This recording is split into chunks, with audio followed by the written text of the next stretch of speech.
Doya kwa muri Baba, no moyo wangu wese, chene sai moyo wangu, mundira peinizwe.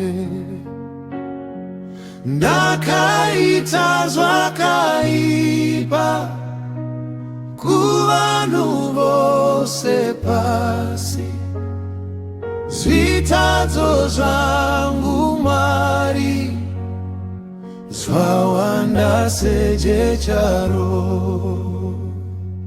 Ndoshua ruponeso, ndiponesei Mwari, dodawo kugara nemwi, kumusha uyo kudenga.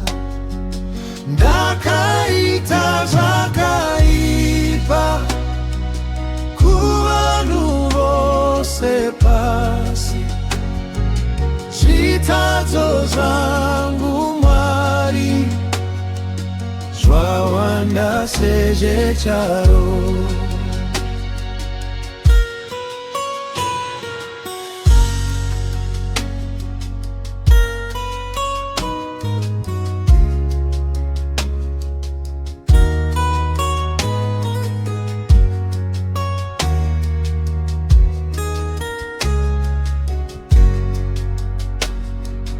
Kana mandiponesa,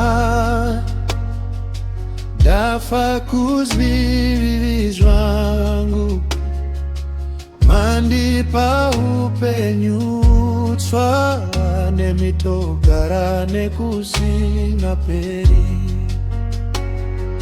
Ndakaita zvakaipa, kuvanhu vose pasi, zvitadzo zvangu Mwari, zvawanda sejecharo.